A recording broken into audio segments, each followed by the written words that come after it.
안녕하십니까. 법무도선 이용자 여러분. 이번 강연에서 서양 고전을 통해 본 과학과 우리의 삶을 강의할 고려대학교 이영인 교수입니다. 자, 코로나 사태 때문에 여러분을 직접 모시고 대면 강의를 해드리지 못해서 죄송하게 되었습니다. 그렇지만 사태가 그러니만큼 이런 상황 속에서 우리가 인문학을 항유할 수 있는 그런 지혜를 짜낼 것으로 보입니다. 우선 강의를 먼저 시작하기 전에 간단히 이 강의가 어떤 내용을 다룰 것인지를 좀 설명드리고 진행을 하도록 하겠습니다. 자, 그래서 이제 우리 주제는 고전 속에 녹아 있는 과학 사상과 인간의 삶인데요. 그래서 이제 우선 고전을 선택을 해야 되겠죠. 그래서 우선은 이제 저는 세 가지 분야에서 고전을 선택해 봤습니다. 첫 번째 철학 분야에서는 아리스토텔레스의 니코마스 윤리학과 자연학을 선택했고, 두 번째 과학의 갈릴레오, 이제 유명한 과학자였죠. 갈릴레오의 천체에 대한 두 대화라는 그런 이제 고전을 한번 선택해봤고, 세 번째는 문학 분야의 올더스 헉슬리의 멋진 신세계라는 그런 고전을 선택해봤습니다. 그래서 이제 각각 철학, 과학, 문학에서의 이 고전을 통해서 과학이 어떻게 이제 우리 삶과 관련되어 있는지, 그리고 어떻게 우리의 삶이 거기에 영향을 받고 있는지를 한번 살펴볼까 합니다. 자, 그럼 이제 본격적으로 한번 시작을 해보도록 하겠습니다. 자, 아리스토텔레스죠. 그래서 이제 아리스토텔레스는 기원전, 그러니까 무려 4세기에 생겨났던 사람입니다. 그러니까 지금으로부터 거의 2000년 이상 이제 전에 살았던 이제 사람인데, 실제로 이제 연대기로 보면 맹자, 중국의 맹자와 거의 동시대 사람으로 기록되고 있습니다. 그러니까 굉장히 오래된 이제 어떻게 보면 사상가들이죠. 그래서 이제 이 아리스토텔레스는 여러분들이 조금 이제 이 분야에 관심이 있으시면 아시겠지만, 이제 소크라테스, 플라톤, 아리스토텔레스에 이어지는 그 고대 그리스 사상을 집대성한 철학자로 알려지고 있죠. 그래서 이제 여기 사진이 아리스토텔레스인데요. 사실 이제 현재같이 뭐 동영상이나 사진술이 없어서 실물을 이제 우리가 정확히 볼 수는 없지만, 이제 남아있는 아리스토텔레스의 이제 어떤 형상을 통해서 그의 이제 어떤 이제 형상을 좀 볼 수가 있을 것 같습니다.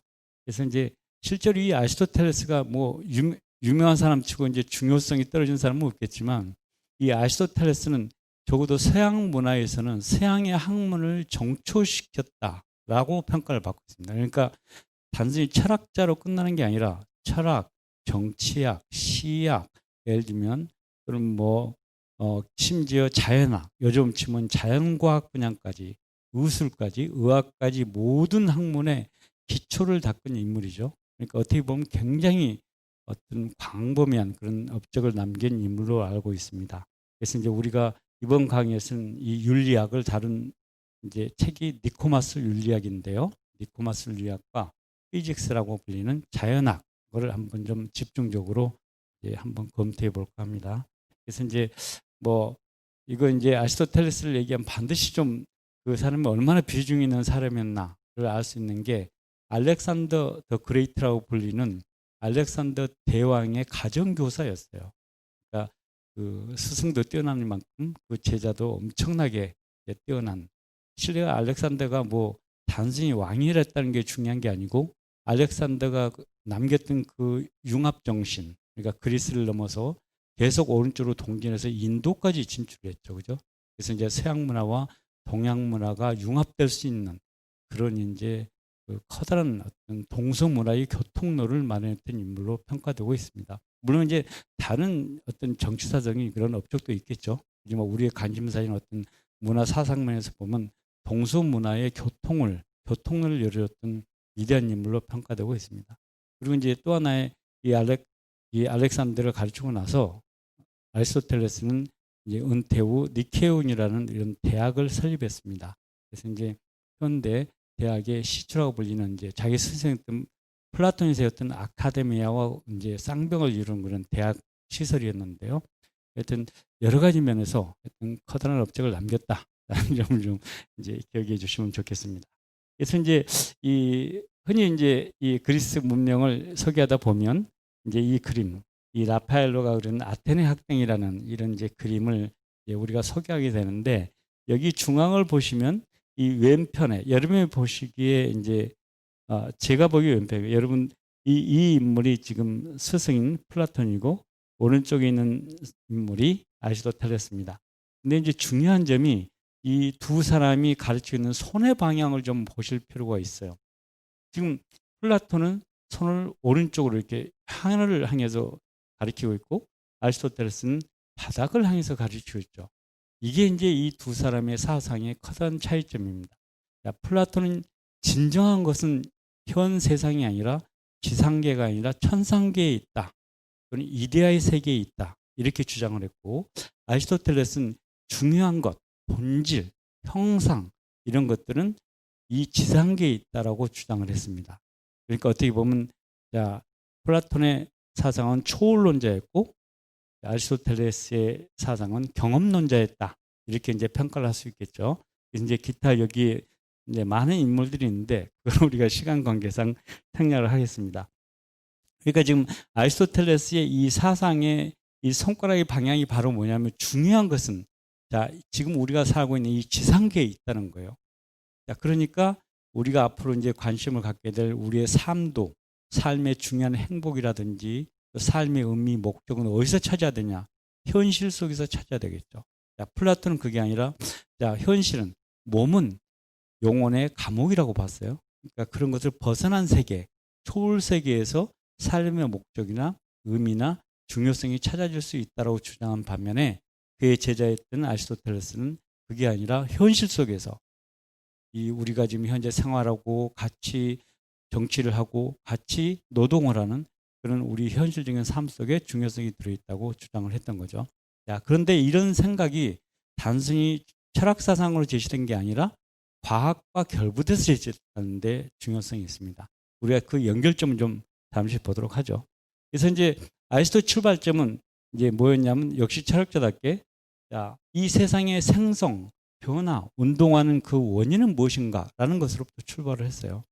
이게 단순히 보면 우리의 삶과 전혀 무관한 것처럼 보이는데요. 그리스 사람들은 희한하게 굉장히 철학적인 생각을 이제 일찍이 했습니다. 그러니까 세계의 모든 것들이 지금 우리가 지금 살고 있는 이 세계는 영원 불변한 건 없죠. 우리는 태어나면 언젠가 죽게 되고 사물도 언젠가 서서히 지나면서 변하고 운동하고 그런 거죠. 그래서 이제 이런 생성, 변화, 운동의 원인은 무엇인가라는 점에 대해서 크게 네 가지의 원인을 제시했다는 겁니다. 그래서 이제 진료인, 그다음에 형상인, 그다음에 작용인, 목적인입니다. 그래서 이제 이 진료인은 재료죠. 그리고 형상인은 진료를 통해서 구현되는 형태 또는 그 속에서 들어있는 어떤 본질 이런 거고요. 작용인은 그런 진료가 형상으로 변할 수 있게 해주는 어떤 원인을 말하는 거예요. 그 다음에 이제 목적인은 진료를 통해서 형상을 구현할 때 무슨 목적으로 그게 진행되었는가를 보여주는 겁니다. 그러니까 목적이에요. 그래서 이제 이걸 구체적인 예를 하나 들어보면 지금 여기 보시면 이제 제가 일부러 이 실험지를 한번 떠올려 봤습니다. 역시 지금 우리가 코로나 사태니까 지금 이제 우리가 코로나 백신을 개발한 데 있어서 많은 좀 실험 동물들이 희생되고 있죠. 그래서 이제 이 2013년에 러시아의 이제 국립 어떤 세포 유전학 연구소에서 이 실험지를 위한 동상을 세웠어요. 그래서 우선 이 동상의 진료에는 뭘까요? 이제 주석과 뭐 이제 이런 것들이 들어가 있겠죠. 그런 것들이 이제 이 동상의 물리적인 어떤 재료를 말한 거고, 형상에는 이 동상을 통해서 드러나고 있는 것, 단순히 지보다 훨씬 커요. 그렇긴 하지만 이게 뭘 표현하냐? 이 인간을 위해서 자기의 생명이 희생된, 그렇지만 그 희생을 대가로 수많은 인간의 삶을 구했던 것, 그런 어떤 것을 지금 표현하고 있는 것이죠. 그다음에 작용인은 이제 이 동상을 제작한 어떤 예술가의 어떤 그런 노력, 행동이 아마 작용이 되겠죠. 목적인은 왜 이걸 세웠을까요? 이건 우리 인간을 위해서 수많은 이제 지들이 이제 희생당하고 하여튼 여러 가지로 이제 그 고통을 당했겠죠. 그런 이제 생명들을 위로하고 어떤 의미로 우리 인간의 감사함을 표현하기 위해서 이 동상을 샜겠죠. 그죠? 이게 바로 목적이에요. 그런 겁니다. 그래서 이제 이 우리가 뭔가를 한번 설명하려면 이 네 가지를 전부 설명해야만 우리가 제대로 그 원인을 이해할 수 있다는 겁니다. 그런데 우리는 이제 통상적으로 우리가 그 원인이 뭐야 그러면 뭔가를 찾죠. 우리는 보통 원인을 작용인 이것만 따집니다. 그러니까 흔히 인과관계, 원인과 결과라고 했을 때는 자, 이 속에서 이 작용인 속에서 파악되는 원인과 결과예요. 자, 왜 태풍이 일어났지? 열대성 저기압이 발생했기 때문에. 그게 이제 작용인이에요. 열대성 저기압이 발생하면 태풍이 발생한다라는 거죠. 그러니까 보통 우리가 원인이라고 말했을 때는 이 작용인으로 파악하는데 실제로 아리스토텔레스는 그거 말고도 이런 나머지 세 가지 원인을 제대로 파악을 해야만 그러니까 이제 어떤 사람의 특히 생명체의 어떤 행동이나 생성과 변화를 이해할 수 있다는 겁니다. 자, 얘기가 좀 길어질 수도 있는데요. 이게 이제 제가 철학자다 보니까 한번 발동이 걸리면 계속 이제 이런 얘기가 계속 이제 생각할지 모르겠는데 잠깐 여러분이 예를 돕기 위해서 좀 더 구체적인 예를 제시하겠습니다. 예를 들면 이제 지난 여름이 좀 더웠잖아요. 그래서 이제 제가 이 연구실에 창문을 이제 에어컨을 켰음에도 불구하고 연구실의 창문을 이제 열려져 있는 걸 닫았어요. 그럼 누가 왜 저 연구실의 창문이 닫혀졌지? 그러면 그 직접적인 원인은 제가 가서 이렇게 창문을 밀쳤기 때문에 그게 닫힌 거죠. 그게 작용인이에요. 그렇지만 그것만 가지고는 설명이 안 돼. 왜 저 사람이 또는 창문이 닫혔냐? 그건 뭐냐면 에어컨 바람이 빠져나간 걸 막기 위해서라는 그 목적인이 들어가야 돼요. 특히 인간의 행위, 생명체의 행위를 제대로 설명하려면 이 목적인을 반드시 고려해야 된다는 것이죠. 그래서 이제 아리스토텔레스의 그 우리 이제 중요한 삶의 철학과 관련됐을 때 이 텔로스라고 불리는 목적이 굉장히 중요한 역할을 하게 됩니다. 자, 그다음에 이제 두 번째 아리스토텔레스의 이제 초점은 뭐냐면 원소예요. 자, 세계는 무엇으로 구성되어 있는가라는 거죠. 그러니까 세계가 많은 것들이 지금 대상들이 있는데 세계를 구성하고 있는 건 도대체 뭐냐라는 건데 고대 그리스인들은 크게 네 가지를 제시했습니다. 자, 이 목록들은 아리스토텔레스 자신이 제시한 게 아니라 여러 철학자들이 제시했는데 아리스토텔레스가 그걸 모아서 이제 사원소설로 이제 이렇게 집대성한 거죠. 그래서 이제 흙이다, 물이다, 또 그다음에 공기다, 불이다 이렇게 이제 네 가지가 크게 나왔습니다. 그래서 이제 이 네 가지로 세계의 모든 대상들은 구성되어 있다고 봤고요. 이제 다시 이와 상관없이 그러니까 고대 그리스의 어떤 학파들은 그게 아니야. 흙도 더 쪼개면 계속 쪼갤 수도 있고 물도 우리가 보면 더 나누고 계속 나눌 수 있는데 그러다 보면 더 나눌 수 없는 게 있을 거야. 그게 아톰이죠.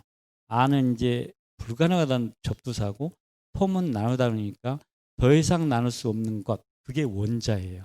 그러니까 지금부터 약 2000년 전에 원자라는 개념이 이미 발견이 된 거죠.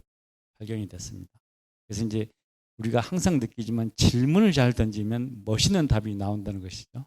그래서 이제 그렇지만 아리스토텔레스는 그 원소설, 그러니까 원자로는 이제 그 당시에 사고에는 잘 맞지 않는다 해서 버리고 이 네 가지 원소로 구성됐다라는 이론을 채택했습니다. 근데 이제 흥미로운 것은 이것들은 우리의 지상계에 있는 모든 것들을 구성하는 것들이고 천상계에 있는 것들 이것들은 지금 전부 변하죠. 우리가 알다시피 흙도 이제 부서지고 물도 변하고 그러잖아요. 공기도 이제 혼탁해지고 생성 변하고 있는데 항상 변치 않는 세계 천상계는 뭘로 구성되어 있을까? 그건 이제 이 에테르라는 걸로 구성되어 있다고 봤습니다. 그러니까 실제로 보면 4원소설이 아니라 5원소설이었던 거죠. 그래서 이제 지금 옆에 이제 이 그림처럼 보듯이 이제 이 흙이 가장 무겁고 그 다음에 이제 물, 공기, 불 순으로 이제 무거움, 비중 것들이 이제 어떤 층위를 갖고 있다라고 생각을 했습니다. 이게 이제 좀 중요한 이유가 뭐냐면 그러면 이제 우주가 어떻게 생겼을까 했을 때 방금 말씀드렸던 그 사원소설 그다음에 사원인설 이런 것들을 혼합해서 우주를 설명하는 거예요. 그래서 이제 우주의 구조는 지금 우선 이제 지구는 이렇게 생겼다고 봤습니다. 그 당시는. 그러니까 지금 바깥쪽에 이제 이렇게 그 커다란 바다가 있고 이 지구가 있는 거죠. 이 우리가 육지가 있는데 이 바다 끝에 가면 이제 낭떠러지가 떨어진다. 뭐 지브롤터 해협이 이제 이런 경우가 되겠죠. 이제 이렇게 봤고 그 다음에 자, 여기서 보면 이게 이제 여기에 들어있고, 그 다음에 이제 여기 달, 그 다음에 이제 수성, 금성, 지구 자리에 태양이 있고, 그 다음에 화성, 목성, 토성, 이런 식으로 이제 배치가 되어 있어요. 그러니까 지금 이제 지구 중심들인 거죠. 지구가 중심이고, 이렇게 되어 있고, 이게 지금 우리가 이제 지상계고, 이 나머지가 천상계다. 이렇게 생각을 했습니다. 이게 아리스토텔레스의 이제 기본적인 세계에 대한 아이디어입니다. 그래서 이제 이 천상계, 그 다음에 이제 뭐 여기 지상계, 여기까지 지상계고 나머지 이쪽도 다시 천상계가 되겠죠. 이런 식입니다. 그러면 이제 근본적인 한 가지 질문이 운동은 뭐냐? 운동이란 건 생성되고 변화하는 그런 것들은 그게 뭘까? 그러면 천상계는 운동이 없어요. 불변입니다. 항상 똑같아요. 그건 아리스토텔레스가 자기의 스승이었던 플라톤의 생각을 그대로 이어받은 거죠. 이데아의 세계는 항상 고정불변이고 진실된 참된 것들만 있어요. 그게 천상계입니다. 그 지상계는 생성, 변화, 운동의 세계인 겁니다. 거기에서 이제 온갖 것들이 일어나는 거죠. 그래서 이제 이 지상계의 대상은 이제 운동할 때 자기의 자연스러운 이치를 향해서 움직인다라고 주장했습니다. 제가 이제 포인트를 오늘 이제 강조하려고 하는 것은 이 자연스러운 이치인 거죠. 네이처. 우리가 이제 보통 자연 이제 네이처라 하잖아요. 내추럴 뭐 이렇게 얘기하는데 그 어원이 바로 여기서 이제 등장하는 겁니다. 자연스러운 이치를 향해서 움직여요. 제가 만약 이 포인트를 떨어뜨리면 이게 뚝 떨어지는데 왜 떨어지냐면 이게 흙으로 구성되어 있기 때문에 흙의 본성인 자기 고향으로 가려고 하는 거예요. 그게 바로 운동인 겁니다. 자, 불을 만일에 여기서 불을 피우면 불이 위로 올라가는데 불은 자기의 고향인 우리 자기가 마땅히 있어야 할 그 자리로 향해서 움직이는 거죠. 그럼 화살은 어떻게 될까요? 화살은 나무로 되어 있으니까 그건 흙에 가까운 것인가 밑으로 떨어지는데 왜 옆으로 날아갈까요? 그건 가만히 놔두면 밑으로 떨어지는데 우리가 인위적으로 힘을 줘서 억지로 인공적인 힘을 가미하기 때문에 그게 앞으로 갔다가 인공적인 힘이 떨어지면 자기 고향으로 가는 거예요. 자, 이런 식으로 모든 이제 운동을 설명했습니다. 자, 여기까지 이제 과학이고요. 우리의 초점이 이제 그 삶과 관련시켜서 말씀드린다면, 그러니까 이 자연수음이란 게 바로 본성이란 거죠. 자, 그 사람에게 가장 자연스럽게 나타나는 것, 인공적인 가미되지 않고 자발적으로 자연스럽게 드러나는 것, 그게 바로 우리가 보통 천성, 본성이라고 하는 거잖아요. 그게 본성인 겁니다. 그러면 이제 뭐 우리가 이제 여러분께서 만약 조금만 이제 생각을 해보신다면, 야, 그러면 참다운 삶은 뭘까? 즉시 답이 나온 거죠. 뭐냐면 자기의 본성에 따라서 사는 게 바로 참다운 삶인 거예요. 자, 나무가 예를 들면 자기의 본성을 찾아가듯이, 자, 내가 어떻게 사는 게 좋은 것인가? 그러면 자기의 본성, 자기가 타고난 어떤 천성이 있다면 그 천성대로 살아가는 게 좋은 겁니다. 자, 그러면 어떤 분이, 그럼 자기가 원래 악인으로 태어났으면 악인으로 사는 게 참다운 삶인가? 그런 건데, 아리스토텔레스는 사람은 악인으로 태어날 수가 없다고 봤어요. 그게 이 고대인들의 중요한 생각인 거죠. 맹자도 아까 맹자를 말씀드린 맹자도 인간은 천성이 선하다고 봤듯이 아리스토텔레스는 인간이 천성이 악하다고 보지는 않았습니다. 악한 것은 무슨 원인이 있다고 생각했어요. 예를 들면 교육이 안 됐다든지 어떤 문화적이고 어떤 문제 그런 게 있겠지만 사람은 선하게 태어난다고 믿었던 겁니다. 좋아요. 그래서 이제 우리가 이제 지금 여기까지 자연스러운 운동, 자연스러운 변화, 또는 자연스러우면 자연스럽지 못한 어떤 운동도 있겠죠. 그러듯이 그렇다면 자연스러운 행위, 인간의 경우에 자연스러운 생각, 자연스러운 삶이 있겠죠. 또는 자연스럽지 못한 부자연스러운 행위, 부자연스러운 생각, 부자연스러운 삶이 있을 겁니다. 자, 이게 이제 우리가 어떻게 살아야 되는가라는 거에 대한 중요한 이제 갈림길이 되는 거예요. 근데 아리스토텔레스는 그게 자연스러움이라는 그걸로, 그러니까 참다운 삶, 또는 행복한 삶, 훌륭한 삶을 나눌 수 있는 기준으로 삼았습니다. 네. 그래서 이제 또 이 얘기를 안 하면 아리스토텔 선생님이 이제 뭐 섭섭해할 것 같아서 꼭 해야 될 것 같은데, 이 지금까지 말씀드린 아리스토텔레스의 자연과학과 인간의 삶을 연결시키는 중요한 고리가 바로 이 가능태와 현실태라는 그런 생각입니다. 자, 이건 우선 용어를 좀 설명드리면, 가능태는 아직 무엇으로 결정되지 않는 거예요.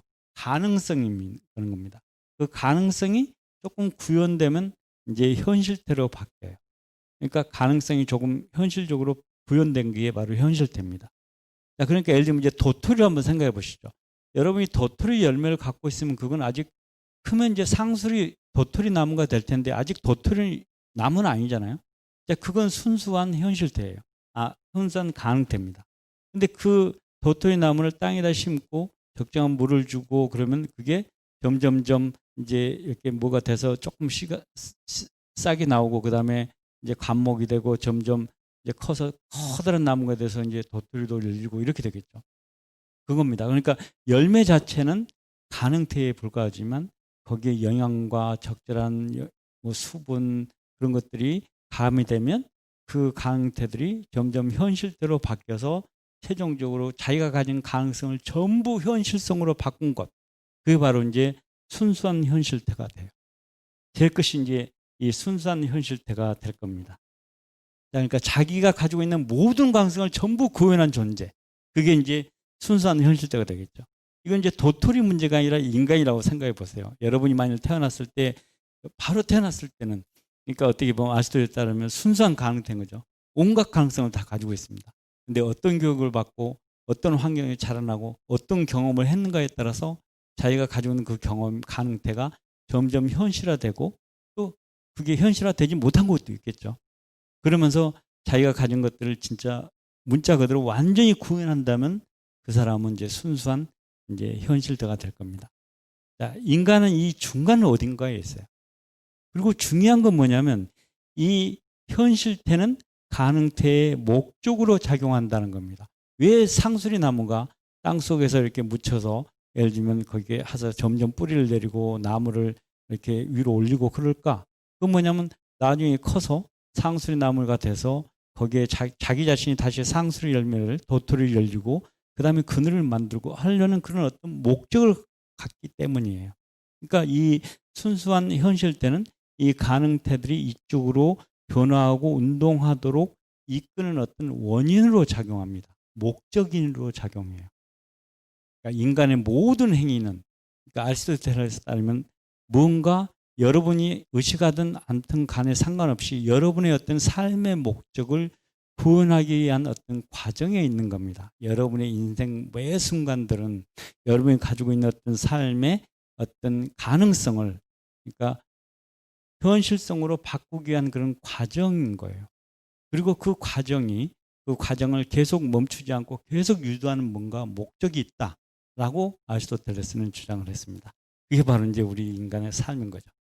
자, 그렇습니다. 그러니까 행복한 삶은 뭘까요? 다시 이제 말씀드리면 아까 자연스러운 삶이라고 그랬는데 이 자연스러운 삶은 뭐냐면 죄송합니다. 자연스러운 삶은 예를 들면 자기의 본성에 따라야 되겠죠. 도토리가 나는 이렇게 딱딱한 나무 되기 싫고 저 부드러운 뭐 예를 들면 장미 뭐 이렇게 멋있는 꽃을 피우고 싶은데 그건 이제 헛된 거죠. 잘 자연스럽지 못해요. 그건 자기가 가지는 어떤 그런 가능성과는 전혀 상관없는 겁니다. 예, 그렇잖아요. 예, 그러듯이 그러니까 우리의 삶 자체도 자기가 가진 그런 가능성, 가능태들 현실대로 최대한 구현하는 그런 과정 속에서 참다운 삶, 이제 바람직한 삶이 정의될 수 있다. 이렇게 아리스토텔레스는 주장을 했던 거죠. 그래서 이제 이 행복한 삶을 다시 정리하면 그러니까 자연스러움이 다시 본성인 거고 이 본성을 이제 이게 철학적인 용어인데 이걸 아레테라고 불렀습니다. 이게 본성은 뭐냐? 그건 자기가 가지고 난 그런 본성을 잘 발휘하는 것. 탁월성이라고 번역하는데요. 이걸 또 어떤 사람들은 덕이라고 번역합니다. 덕이 있어 그 사람 이렇게 말한 거잖아요. 근데 고대 그리스인들의 사고에서 이 아레테라는 건 뭐냐면 탁월함이에요. 아주 잘하는 겁니다. 그러니까 특히 이제 탁월함은 누구한테 흔히 발견되냐면 장인들한테 발견되죠. 도자기를 굽거나 예술가들. 그 탁월하잖아요. 똑같은 악기를 만지는 어떤 사람은 아주 탁월하게 그걸 잘하잖아요. 각자마다 자기가 가지는 그 자연스러움, 본성, 천성을 탁월하게 드러내는 것. 그게 바로 덕스러운 행위입니다. 그래서 이제 이 좋은 삶은 다시 정리하면 뭘까? 좋은 삶은 제일 좋은 선을 추구하는 거다. 근데 그 제일 좋은 선은 뭐냐? 아까 목적으로 작용한다 그러는데 목적이 뭐냐? 그건 바로 행복이라고 불렀어요. 예, 유다이모니아 이런 건데요. 이게 이제 보통 뭐 하여튼 뭐 행복이라고 통상 번역한 게 그리스 말로 약간 다른데요. 이제 행복이라고 통상 번역합니다. 그러니까 삶의 목적은 뭐냐? 아까 모든 행위를 끌고 가능 태도를 현실대로 바꾸도록 이렇게 끌어주는 것은 뭐냐? 행복을 추구하기 때문에 행복이라는 목적으로 우리는 나아가는 존재라는 겁니다. 그래서 이제 그 행복은 다시 아까 이런 말씀드린 자기의 본성을 최대한 잘 탁월하게 드러내는 그런 영혼의 활동 속에서 구현된다. 이렇게 봤습니다. 그러니까 좀 우리가 뭐 한번 아리스토텔레스가 유명한 철학자인데 참 중요한 말을 했는데 우리가 평소에 알고 있는 걸 그대로 좀 얘기한 거가 아니야. 이렇게 생각하셔도 될 것 같습니다. 그러니까 아주 특별한 얘기를 한 건 아니고 우리가 일상적으로 몸소 이제 우리가 잘 알고 있는 것을 보다 이제 추상적으로 철학 체계를 만들어서 구현한 것인데 실제로 이게 아주 평범한 진리가 어떤 면에서 위대한 사상을 나눌 수가 있겠죠. 그죠? 이게 아리스토텔레스의 이제 행복한 삶, 그런 뭐 좋은 삶에 대한 결론입니다. 그래서 이제 그 행복한 삶은 아리스토텔레스는 다시 이제 좀 더 구체적으로 그건 관조적인 삶이다. 그러니까 현실에서 한 발짝 좀 빼는 그런 삶이 행복한 삶일 거야라고 주장을 했어요. 그러니까 아주 자신 있게 주장은 못했습니다. 이제 이걸 완성은 하지는 못했어요. 근데 여기저기에서 행복한 삶이 뭐냐고 제자들이 계속 이제 정확히 말씀해 주십시오 이렇게 했는데 아리스토텔레스 여기저기서 이제 흩어지는 글들을 보면 약간 현실에 너무 이제 올인하는 그런 자세가 아니라 약간 한 발 빼는 자세. 그러니까 우리가 한동안 이제 그 피로사회라는 책이 우리 사회에서 많이 이제 베스트셀러가 됐죠. 거기 그 책에서 주장한 게 우리가 너무 피곤하게 살아요. 그러니까 더구나 문제는 남이 시켜서가 아니라 자기가 자기 자신을 못 살게 구는 거죠. 좀 더 완벽하게 되고 싶어요. 자격증을 5개 갖고 있는데 10개 따고 싶고 현재 멋있는데도 더 멋있어지고 싶고 몸이 지금도 멋있는데 더 멋있고 싶어요. 자기 자신을 이제 혹사시키는 겁니다. 그러지 말고 그러니까 자기 자신을 알아주고 자기 자신을 이해해주고 또 좀 더 그러니까 경쟁사에서 벗어나는 거예요. 그렇다고 뭐 그럼 뭐 옛날처럼 속세를 벗어나라 그런 건 아닌 거죠. 현실 속에 살면서도 현실 속에서 여유를 찾는 것. 잃어가고 현실 속에서 그러니까 그 바쁜 일상 속에서 잃어가고 있는 자신을 가끔은 들여다보고 내가 어떤 사람인데 뭐를 추구하고 있는 것인지 그런 것들을 항상 내가 가고 있는 건 어디인지 그러려면 내가 지금 뭐가 필요한지 이런 것들을 보는 그런 것들이 약간 이제 관조적인 삶이겠죠. 여러분이 예를 들면 이 도서관에 오셔서 이제 책도 한번 읽으시고 뭐 이렇게 여러 가지 좀 이제 자신의 어떤 생각을 정리하는 그런 고요한 시간, 뭐 차 한잔을 하시면서 이렇게 하신 그 시간이 바로 제가 보기에는 아리스토텔레스가 말한 그런 관조적인 삶인 것 같습니다. 네. 좋습니다. 그래서 이제 이건 이제 제가 아까 뭐 명자도 얘기했지만 이 아리스토텔레스만 이런 얘기를 했던 건 아니고 동양에서도 이제 노자라는 이제 철학자가 도덕경을 통해서 그런 얘기를 일찍이 했어요. 그러니까 이 도란 뭐냐?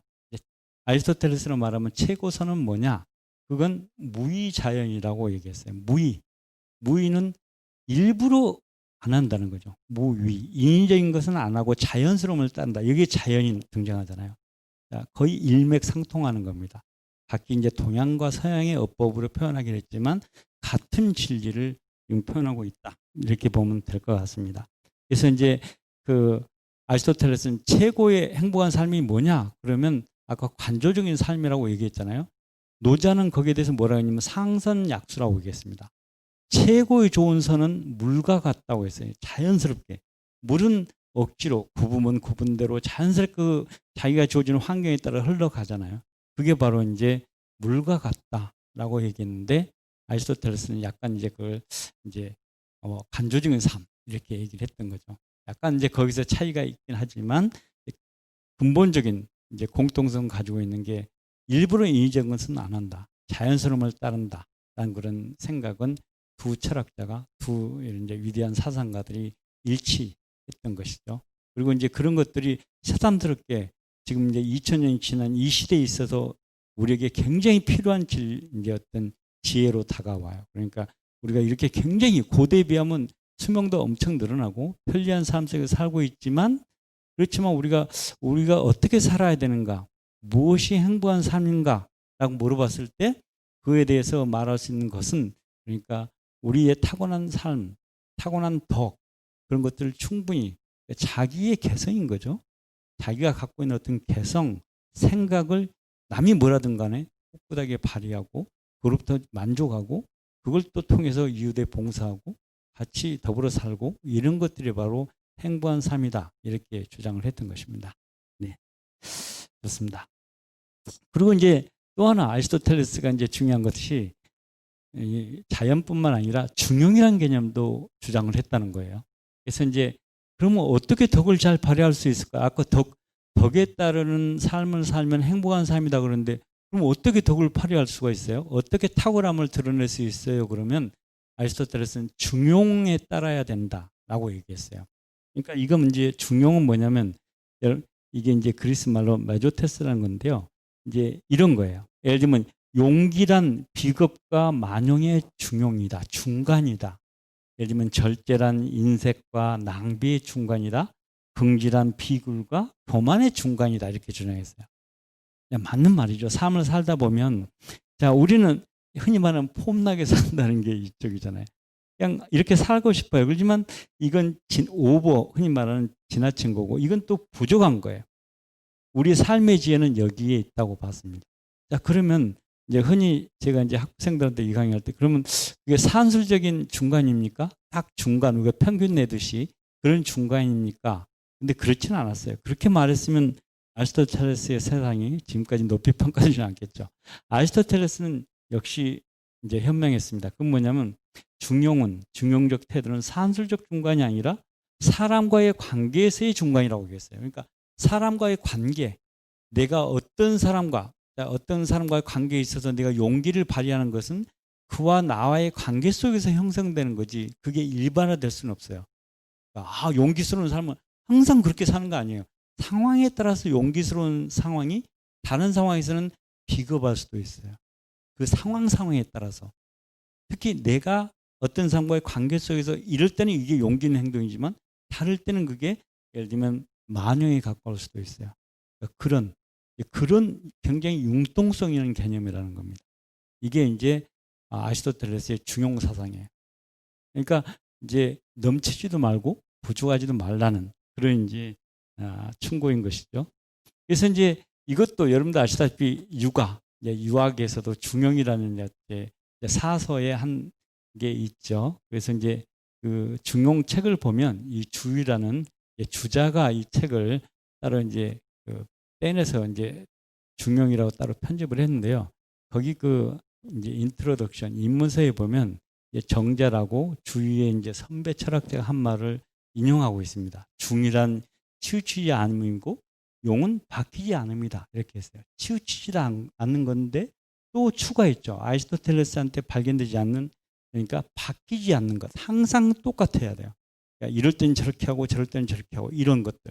이게 아리스토텔레스와 아마 동양 사상의 차이점 같습니다. 아리스토텔레스는 상황에 따라서 그 중은 바뀐다라고 봤는데 이 동양에서는 그러니까 그게 용이라는 걸 강조하면서 바뀌지 말아야 돼요.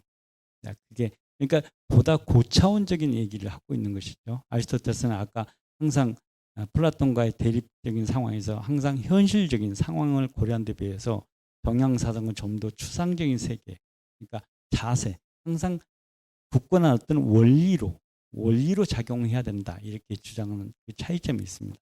주의는 그걸 좀 더 풀었어요. 중은 한쪽으로 치우치지 않고 기울어지지 않으며 지나침도 미침함도 없는 것이다. 용은 평범하고 항시 똑같습니다. 이렇게 하면서 이제 정자가 말했던 것을 보다 이제 포괄적으로 풀어서 썼습니다. 네, 하여튼 이제 우리가 좀 흥미로운 것은 그러니까 이렇게 동서 사상에서 서로 이제 아주 먼 한쪽은 그리스는 저쪽, 이제 서양에서도 굉장히 저쪽이고 동양 이제 중국 사상인데 굉장히 중요한 점에서는 이제 공통된 결론에 도달했다는 것을 우리가 이제 볼 수가 있습니다. 네. 그래서 이제 마지막으로 한번 아리스토텔레스의 사상 중에서 이제 죽음을 한번 생각해 보죠. 우리 삶 속의 죽음을 무시할 수는 없잖아요. 근데 이제 아리스토텔레스는 현실주의자, 경험주의자다 보니까 죽음을 굉장히 당연하다고 봤습니다. 인간은 태어나면 죽기 마련이야. 그리고 죽음은 끝이야라고 봤어요. 이게 이제 자기의 스승이었던 플라톤과의 차이점입니다. 플라톤은 죽어도 영혼은 이 감옥, 신체라는 감옥을 벗어나 이데아의 세계, 천상의 세계로 갈 수 있다라고 믿었던 데 비해서, 주장했던 데 비해서 아리스토텔레스는 죽음은 그걸로 삶의 끝이라고 봤습니다. 이게 이제 켈리 세이건이라고 죽음이란 무엇인가라는 책을 통해서 우리나라도 이제 또 한번 이제 유행했던 그 책인데 거기서도 똑같은 주장을 하고 있죠. 그 세이건 교수가 죽음이란 삶의 끝이니까 살아있을 동안에 잘 해야 돼. 이게 이제 켈리 세이건이 아리스토텔레스의 생각을 그대로 현대적으로 표현한 거예요. 실제로 보면. 그래서 이제 죽음은 삶의 끝이고, 그러니까 죽음보다 삶이 더 중요하지 않냐. 그러니까 이 삶을 더 우리가 보람찬 행동을 할 수 있도록, 보람찬 것으로 채울 수 있도록 우리는 온갖 이제 노력을 해야 할 의무가 있다. 이렇게 이제 주장을 했던 겁니다. 네. 그래서 이제 왜 이제 죽음이 얼마나 이제 무서운 것이냐. 죽음은 가장 이제 무서운 것이다. 왜냐하면 죽음은 끝이고, 이제 죽은 자에게는 좋은 것이건 나쁜 것이건 아무것도 없는 것처럼 보이기 때문이다. 이렇게 주장했는데요.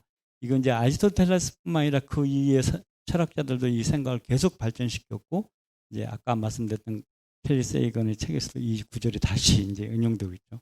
죽음은 끝이야. 그다음에 사는 자에게는 그게 고통스럽다도 그게 자기에게 경험되지만 죽은 자에게는 아무리 좋은 것도 경험되지 않는다. 적어도 그런 차이점을 분명히 드러내면서, 그러니까 죽음과의 반대편에 있는 삶을 어떻게 현명하고 행복하고 좋게 만들 수 있는지, 그거에 대해서 우리가 온갖 지혜를 동원해야 된다. 이렇게 주장한 게 아리스토텔레스가 이제 강조했던 겁니다. 네. 이걸로 이제 아리스토텔레스를 끝내야 될 것 같은데요. 여기 보니까 제가 꼭 이 말을 하고 싶었나 봐요. 말년의 피신이라고 했는데, 이건 뭐냐면, 이제 아리스토텔레스가 아까 알렉산더 대왕의 스승이었다고 그랬잖아요. 그래서 이제 알렉산더 대왕이 흔히 말하는 이제 왕이었을 때는 굉장한 혜택을 많이 받았습니다. 아리스토텔레스를 알렉산더가 얼마나 좋아했냐면, 자기가 정복한 곳에 가면 자기 스승이 이제 동물학자였어요. 생물의, 요즘 말하면 박물관에 전시하는 그 샘플들을, 자기가 정복한 가는 희귀한 동물이 있으면 전부 샘플을 모아서 전부 그리스로 보낼 정도였습니다. 굉장히 자기 스승을 좋아했어요. 그러니까 이제 그리스, 원래 근데 그 알렉산더의 고향이, 또 아리스토텔레스 고향은 이 그리스 본토가 아니라 마케도니아였어요. 약간 그리스 본토 밖이었습니다. 그러니까 그리스 사람 보면 저 이방인이 우리 그리스에 원래 생각보다 더 뛰어난단 말이야. 그리고 이제 굉장히 또 이 아테네가 이제 마케도니아에 점령당한 것도 굉장히 이제 불만스럽고, 그래서 알렉산더 대왕이 죽자마자 아리스토텔레스를 처형해야 돼. 뭐 플라톤 생각도 벗어났어. 그러면서 이제 아리스토텔레스를 다시 이제 재판에 올리는 그런 움직임이 있었어요. 그러니까 재빨리 도망갔습니다. 그래가지고 이제 실제로 이제 도망가면서 그런 얘기를 했다고 그러죠. 이게 사실인지 모르지만 아테네 사람들이 두 번의 중요한 철학에 대해서 죄를 짓지 않도록 난 도망간다고 얘기했어요. 그러니까 첫 번째가 누구였죠? 소크라테스를 이제 처형했던 것을 이제 중요한 첫 번째 죄라고 봤고, 두 번이나 그런 죄를 짓지 않도록 하려고 자기는 도망간다. 그래서 이제 피신을 했습니다. 근데 이제 제가 단순히 이걸 에피소드로 돌리기 싫은 게, 아리스토텔레스는 이제 자기 고향으로 원래 이제 굉장히 시골로 도망을 했는데 거기 가서 행복하지 못했어요. 왜냐하면 거기는 이제 자기 강의할 수 있는 그런 공간도 없고, 자기와 토론할 수 있는 학자들도 없고, 물론 생명의 위협은 없지만 그 공간이 없어졌어요. 쓸쓸하게 다가 도망가서 8개월 만에 세상을 떠났습니다. 그러니까 이게 삶인 거죠. 그러니까 그 자기가 평소에 가지고 있던 그 삶의 공간에서 사는 것, 자기가 행복을 느꼈던 그 공간을 벗어나면 그렇게 이제 어떻게 보면 생명을 구하기 위해서 피신했음에도 불구하고 생명이 그렇게 길지 못했어요. 소크라테스가 그랬죠. 재판을 받으면서 그리스 당시에는 당신이 생명이 위험하면 당신은 재판을 받을 때 나를 다른 나라로 이렇게 추방해 주십시오. 이렇게 건의만 하면 추방을 갔어요. 근데 자기는 안 간다고 했습니다. 차라리 나를 죽여라. 나는 여기가 좋지. 다른 나라에 가면 내가 살긴 살겠지만 내가 무슨 재미로 살겠냐라고 얘기를 했어요. 이런 것들이 그러니까 어떻게 보면 우리가 어떻게 살아야 되는가라는 거에 대한 이제 그 중요한 어떤 시사점이 될 수도 있겠죠. 그죠? 단순히 어떻게 살아야 되는 게 아니라 여기서 그대로 살면서 행복하게 살래 아니면 오래 살긴 하겠지만 도망가서 거기서 어떻게 보면 너가 평소에 추구했던 그런 삶과 동떨어진 그런 삶을 살래. 그럴 때 아리스토텔레스는 이제 후자를 택하긴 했지만 그렇게 행복한 삶이 되지를 못했어요. 소크라테스는 전자를 택했고 당당하게 이제 죽었죠. 네, 그런 차이가 있습니다. 네. 자, 이것으로 이제 이 소크라테스 얘기를 좀 끝내기로 하고요. 그럼 이제 두 번째 바로 이 갈릴레오의 그 이제 생각과 그다음에 삶에 대해서 좀 생각을 해보도록 하겠습니다. 이 갈릴레오는 이제 1564년부터 1642년까지 살았던 사람입니다.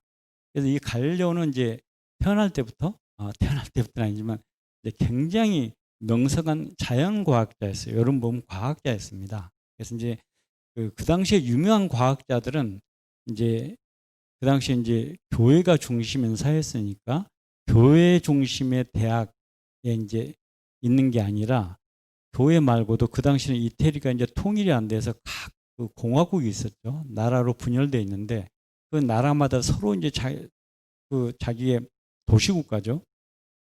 일종의 그 도시국가를 훌륭하게 만들어서 여러 가지 이제 그 제도와 이제 사상을 융성화하려고 그러니까 유명한 학자들을 이렇게 포섭을 했어요. 그러니까 궁정학자들이 대학 교수보다 사실 더 능력 있는 사람들이 더 많았던 시대입니다. 갈릴레오는 그러니까 교회 중심의 대학 교수가 아니라 궁정학자였어요.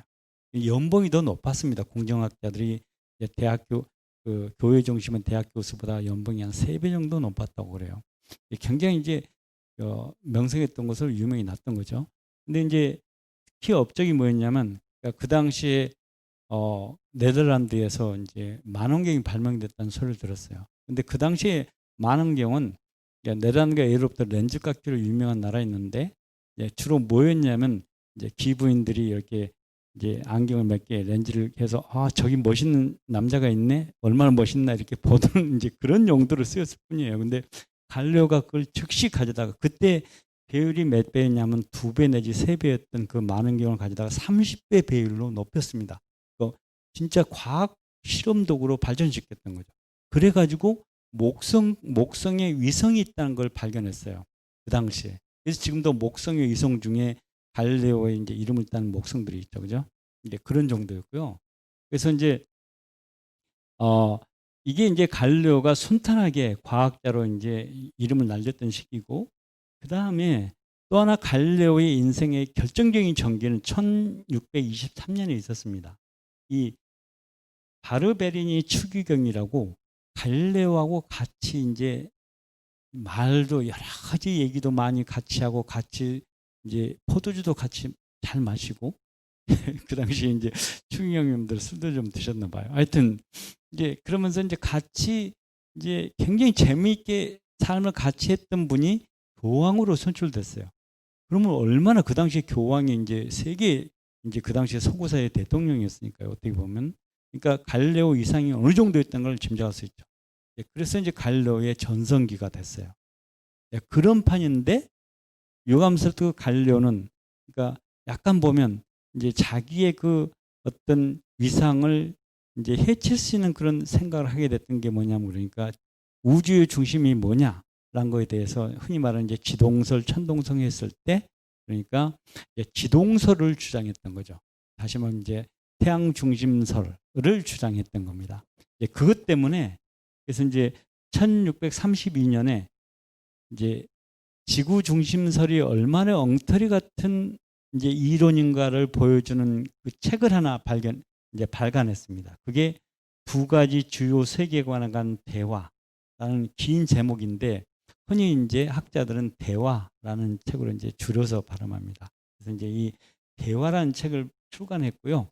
이 책 때문에 교황이 자기 친구, 어떻게 보면 자기 친구고 자기가 굉장히 아껴주고 싶은 학자인데도 불구하고 참을 수가 없어서 갈릴레오 이제 재판에 이렇게 해서 이제 재판을 받았던 거죠. 이제 재판을 받고 그러니까 가택 연금 속에서 이제 세상을 떠났습니다. 이게 이제 갈릴레오의 전체적인 삶이고요. 그래서 이제 이 갈릴레오가 이제 그 갈릴레오의 전체적인 삶을 보면 우리가 어떻게 살아야 되는가라는 걸 좀 우리가 이제 갈등 상황에 빠질 수 있는 그런 상황에 대한 어떤 힌트를 줘요. 왜냐하면 갈릴레오는 이제 재판을 받으면서 포기각서를 씁니다. 그러니까 뭐냐면 이제 겁을 줬겠죠.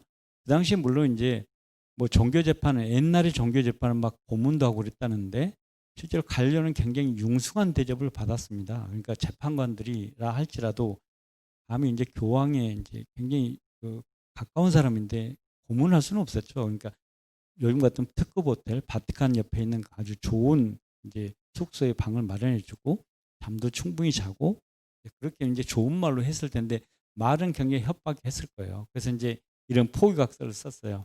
이제 나이가 70이다 그런 얘기도 하고 그 다음에 나는 이제 절대 내가 지금 책에서 말했던 것을 그러니까 태양이 우주의 중심이란 말을 이제 말로나 그 어떤 방식으로 주장하거나 가르치지 않을 것이다 라고 맹세를 했어요. 이 각서를 쓰고 실제로 이제 풀려난 겁니다. 그러면서 이제 그래도 지구는 돌아 뭐 이렇게 이제 얘기를 했다는데 그건 이제 사실인지 어쩐지 확인되지 않은 사항이고요. 실제로 이런 기록이 남아 있습니다. 근데 여기까지가 이제 보통 통상되는 얘기되는 얘기인데 우리는 이 얘기를 조금 더 이제 좀 더 분석을 해보면 이런 과학과 삶이 어떻게 얽혀 있는가를 좀 우리가 이해할 수가 있어요. 좀 보도록 하시죠. 그래서 이제 쭉 이제 그 얘기를 아까 말씀드린 이런 이제 각서를 썼고요. 그 다음에 뭘 했냐면 이제 우선 초점이 되고는 우주의 중심이 뭐냐라는 거에 대해서 이제 초점이 있는 거죠. 근데 하나는 지구 중심설이죠. 이건 아까 봤듯이 아리스토텔레스나 이제 프톨레마이오스가 주장했던 거고, 자 태양 중심설은 코페르니쿠스가 주장했고 갈릴레오가 주장한 거예요. 그러니까 여러분이 아니 이 코페르니쿠스가 주장했으면 코페르니쿠스가 처벌을 받지 왜 갈릴레오가 처벌을 받아야 되나? 더구나 이 두 사람은 100년 차이였어요. 100년. 그러니까 100년 전에 코페르니쿠스는 태양 중심설에 관한 책을 썼는데 처벌을 안 받고 갈릴레오가 처벌을 받았다는 겁니다. 왜 그럴까요? 이제 이게 좀 우리의 흥미를 끄는 대목이죠. 이게 이제 뭐 이 태양이 중심이고 이제 지구가 중심이고, 그러니까 이제 지구 자리에 태양을 놓으면 이제 태양 중심설, 그다음에 이제 그렇죠. 지구 중심설, 지구 자리에 이제 이렇게 태양을 놓으면 태양 중심설이 되겠죠. 그래서 이제 우리의 그 질문에 대해서 답을 할 수 있는 게 우리는 다시 근원적인 질문을 한번 해볼 필요가 있어요. 왜 중심 문제가, 우주의 중심 문제가 중요하냐, 그런 걸 한번 이제 생각을 해봐야 되겠죠. 자, 보면 우선 과학적인 이유가 있어요. 이제 요즘도 그렇지만 과학자들이 어떤 경우는 이제 뭐 우주의 어떤 신비를 캐내기 위해서 밤샘 뭐 이렇게 하면서 이제 연구를 하잖아요. 그게 이상적인 과학자죠. 그 당시도 그랬어요. 일부 과학자들도 그러니까 온갖 자기의 개인과 열정과 모든 걸 통틀어서 이제 우주의 신비를 캐내려고 노력을 했던 겁니다. 그러니까 당연히 우주의 중심은 뭔가라는 그런 이제 어떤 문제에 대해서 매달렸겠죠. 그런 것 때문에 중요하기도 했어요. 근데 또 하나의 이제 중요한 이유는 종교적 이유였습니다. 성경에는 지구를 중심으로 우주가 이렇게 창조된 걸로 되어 있는데 진짜 그게 맞냐라는 그런 종교적인 이유가 있었던 거예요. 그리고 만일 태양이 우주의 중심이라면 이 성경에 기록된 것과 서로 이제 상반되는 거다라는 그런 이제 위기감이 조성됐던 거죠. 이게 이제 이 중심 문제가 중요했던 이제 당시의 상황이었습니다. 그러면 이걸 우리가 그럼 과학과 종교의 대립이네? 즉시 이제 흔히 이제 뭐 여러분이 이 주제를 갈려하면 과학을 이용해서 종교에 대립했다가 큰 이제 철퇴를 맞았던 인물 이렇게 기록되고 있는데 실제로 그건 약간 잘못된 판단인 것 같습니다. 제가 보기에는 이제 왜 그런가를 좀 말씀드려보죠. 그래서 이제 진짜 위기는 그게 아니고 뭐냐면 엉뚱한 데서 발생했어요. 그 당시에 교회력과 항해력의 결합 문제였습니다. 왜냐하면 교회력은 이제 달력인 거죠. 그 당시에 이제 교회가 교황청이 단순히 요즘처럼 이제 교회 이상이 아니라 정치의 중심이기도 했죠. 그래서 교회가 달력을 이제 만들었어요. 근데 그 당시에 쓰고 있던 달력이 율리어스력이었습니다. 율리어스가 누구죠? 줄리어스 시저예요. 줄리어스 시저가 로마의 장군이고 황제였죠. 그 황제가 그러니까 기원전 46년에 제정했던 그 달력을 쓰고 있었습니다. 그러니까 갈려 시대에 딱 하니까 이게 이 율리어스력은 1년을 365.25로 실제했는데 여기 가로 안에 보시면 이제 정확한 이 연이 있죠. 그래서 이 차이 때문에 그러니까 한 1000년이 지나니까 약 실제 날과 10일 정도의 차이가 생겼어요. 이건 중요했던 거죠. 예를 들면 우리가 추분하면 가을에 쌀쌀해야 되는데 10일 동안에 이제 추분이 왔다 그러는데 10일 지나서 그때 쌀쌀하고 뭐 이런 차이가 발생했던 거예요. 실제로 우주가 돌아가는 그 절기와 실제로 이 달력이 맞아떨어지지 않았던 겁니다. 이게 이제 중요한 문제예요. 그러니까 달력 계량이 중요한 문제가 됐어요. 또 하나는 그 당시에 이미 지중해를 중심으로 이제 또 뭐 저쪽 페르시아나 이쪽 저부터 이제 스페인까지 이렇게 지중해 중심으로 큰 이제 원거리 이런 배를 통해서 아프리카 북부 이런 쪽으로 이제 항해를 하면서 이렇게 상업을 했는데 그 당시에 이 항해력이 잘 맞아떨어지지 않았어요. 그 당시에 배 이제 선원들이 주로 했던 게 이 별의 위치를 보고 그러니까 이제 배의 방향을 조절했는데 실제로 그 당시에 사용했던 이 항해력이 맞지 않았습니다. 그러니까 이런 것들을 계량해야 할 임무가 있었어요. 그 계량을 국가가 하는 게 아니라 그 당시에 세 개의 국가였던 교황청이 했던 거죠. 그러니까 교황청에서 이제 프로젝트를 냈어요. 자, 지금 교회력과 항해력을 계량해야 되는데 다 이제 응모를 했어요. 근데 아까 말씀드렸던 대학 중심의 대학 교수들도 응모를 했고 그 사람들은 대부분 지구 중심설을 주장했던 사람입니다. 근데 코페르니쿠스라는 사람이 계량을 했는데 그게 훨씬 좋았어요. 근데 코페르니쿠스가 아까 말씀드렸던 대로 그 사람은 뭐였습니까? 그러니까 이건 태양 중심설이 기반을 뒀던 이론이에요. 그러니까 실제로 이유가 어쨌든 간에 태양 중심설에 기반을 둔 달력이 지구 중심설에 기반을 둔 달력보다 훨씬 더 정교했다는 거죠. 실제로 그걸 받아들여서 그레고리력이 1582년에 정식으로 했고 지금 우리가 쓰는 달력이 이 달력입니다.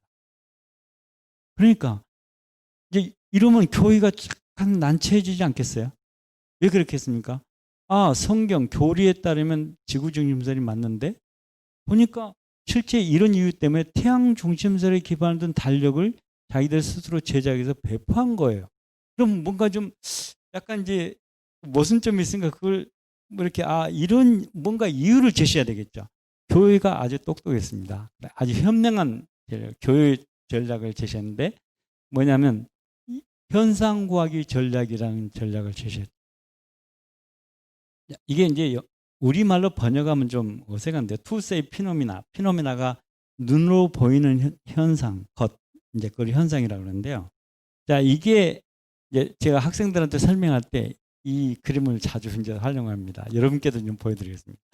자, 지금 이 연필을 물속에다 담으면 이렇게 굽어 보이죠?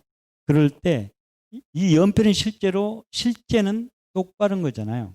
근데 우리 눈에 보이는 것은 이건 이제 굽어 보입니다. 이게 현상이고 똑바른 것은 실제예요. 자, 그럼 문제는 뭡니까? 우리가 감각으로 느낄 때 우리가 보는 것은 현상이죠. 근데 실제는 따로 있어요. 그럼 교회는 뭐라고 얘기했습니까? 자, 무슨 이유인지 모르지만 우리가 보기에 현상적으로는 태양이 중심인 것처럼 보여. 하지만 진짜로는 지구가 중심이야. 이렇게 주장했어요. 기막힌 전략이죠. 이건 아주 멋진 전략이었던 겁니다. 실제로 이게 현대 과학 철학에도 이런 얘기들이 이제 주장되기도 합니다. 근데 어찌됐건 간에 이런 전략을 이용해서 교회는 이제 이론과 가설을 구분했어요. 자, 가설은 뭐냐? 현상을 설명하는 것을 가설이라고 주장했습니다. 그러면서 그건 과학이 담당한다라고 주장했고, 그 다음에 이론은 실제를 설명하는 거예요. 그건 신학이 담당한다라는 거예요. 그러니까 지금 과학에 따르면 태양이 중심이지만 신학에 따르면 지구가 중심이야. 근데 이 두 가지는 서로 상반되는 게 아니에요. 우리는 이유는 모르지만 우리는 몰라. 우리 인간의 지혜가 한계가 있으니까 우리가 감각으로 느끼고 보는 세계에서는 지구가 아니라 태양이 중심인 것처럼 보여. 하지만 실제로는 지구가 중심이야. 이렇게 주장합니다. 두 가지 이론 사이에 모순이 없었던 거예요. 이게 교회가 선택한 대안이었습니다. 그리고 교회는 현명하게 그 정책을 밀고 나갔어요. 그래서 코페르니쿠스 당시에 뭐냐면 태양 중심설을 말하면 무조건 뭐 처벌한 게 아니라 태양 중심설을 가설로 주장하면 탄압을 하지 않았습니다. 아, 내가 지금 태양이 중심이라고 주장하는데 이건 가설일 뿐이에요. 가설은 뭐죠? 아, 우리 이유는 모르지만 내가 보니까 이게 우리 눈에 감각에 보이는 세계는 지구가 중심인 것처럼 보입니다라고 주장하면, 그렇지만 진짜는 요즘 태양이 중심 이런 말을 하지 않는다면 처벌을 하지 않았다는 거죠. 그리고 코페르니쿠스는 이 전략에 순응했습니다. 그래서 처벌을 받지 않았던 거예요. 그래서 이제 코페르니쿠스가 썼던 책이 천구의 회전에 대한 책인데 이런 얘기를 했죠. 야, 태양 중심설은 수학적으로 단순하다. 현상을 설명하기 위해서 수학적으로 단순해요. 지구 중심설에 비해서. 그리고 태양 중심설은 어쨌든 현상을 계산하기 위한 도구에 불과하다. 수단에 불과하다. 이렇게 다시 한번 가설이다. 이걸 주장했어요. 자기 책에서. 자기 책 맨 앞에다 그걸 썼습니다. 그러고 나서 안심이 안 됐어요. 안심이 안 돼서 유명한 주교에게 서문을 하나 받았어요. 이 책의 저자는 태양이 중심이라고 한 번도 믿은 적이 없다. 이 사람은 진짜 지구가 중심이라고 믿고 있는 철저한 사람인데, 이 눈에 보이는 현상을 설명하다 보니까 지금 우리 인간의 한계 때문에 잘 안 돼서 그냥 계산 도구로 태양이 중심이라면 하고 계산을 해봤을 뿐이야라고 그 주교의 서문을 보증을 받았어요. 그 책에다가 썼습니다. 그리고 또 이 책 자체도 라틴어를 썼어요. 이제 라틴어 여러분도 아시지만 이제 교황님이 크리스마스 때문에 이제 한 말이 라틴어잖아요. 근데 그 당시에는 라틴어는 굉장히 문법이 복잡해서 일반 서민들은 그걸 갖다 주면 읽지를 못했어요. 그러니까 전문 학자들이나 알 수 있는 그런 내용이라는 거예요. 그리고 또 하나 안전장치를, 그러면도 안심이 안 돼서 자기가 죽은 다음에 출판을 하라고 그랬습니다. 보세요. 코페르니쿠스가 1543년에 세상을 떴는데 그 책이 1543년에 나왔잖아요. 안심이 안 됐던 거죠. 이제 박해는 안 받았지만 1616년에 금소로 지정됐습니다. 이게 이제 갈리오 때문에 그래요. 이런 상황입니다. 그래서 이제 여러분 이쯤 짐작하시기, 왜 코페르니쿠스는 태양 중심설을 주장했는데 처벌을 안 받고 갈리오는 처벌을 받았을까? 그 이유는 코페르니쿠스는 태양 중심설을 가설로 주장했지만 갈리오는 그걸 이론으로 주장했다는 데 있습니다. 진짜로 세계의 중심은 태양이라고 주장을 했던 그거예요. 그러니까 태양 중심설은 코페르니쿠스가 이미 이론적으로 다 만들어 놨습니다. 거기에 코페르니쿠스에 대해서 갈리오가 추가했던 것은 진정으로 중심은 태양이다. 그 말을 했던 거죠. 그것 때문에 그러니까 100년이 지난 다음에 갈리오는 이제 처벌을 받고 재판을 받게 됐습니다. 이제 갈리오 도전은 그런 식이죠. 가설이 아니라 이론이다. 이 말은 뭐냐면 실제로 우주의 중심은 태양이다. 이렇게 주장했던 거예요. 그래서 이제 이것 말고도, 그러니까 왜 우리의 궁금점, 왜 갈리오가 그 당시에 자기의 그 지인이 교황인데 그런 걸 이용해서 세상을 편히 살 수도 있는데 왜 그런 모험을 했을까? 그건 궁금하죠. 그건 지금도 이제 논란이 이어져 있습니다. 왜 갈리오 약간 교만했나? 그러니까 자기 이제 친한 사람이 교황이 됐으니까 설사 내가 이런 얘기를 해도 나를 처벌하겠어 설마? 이런 주장을 생각을 했을지도 모르겠어요. 아니면 이런 생각. 이게 한 가지 이제 저희 해석이기도 한데요. 자, 교회 자기가 보기에 태양 중심설이 진짜 맞는 이론이에요. 그럼 교회가 그런 틀린 이론, 지구 중심설을 계속 후원하다가 교회가 위상이 떨어지지 말고 맞는 이론을 지지함으로써 교회를 좀 더 위상을 강화시켜야 된다라고 그런 충심 어린 생각 때문에 그 책을 썼을지도 모른다는 거죠. 하여튼 이제 그 두 가지 생각이 서로 대립하고 있습니다. 네. 그래서 이제 갈려가 썼던 그 대화라는 책을 보면 더구나 이제 코페르니쿠스는 라틴어를 썼던 데 비해서 이건 이탈리아 말로 썼어요. 일반 서민들이 읽는 책이었습니다. 그래서 그 책이 나오자마자 베스트셀러 가지고 하루 만에 다 프린트된 책이 다 팔려 나갔어요.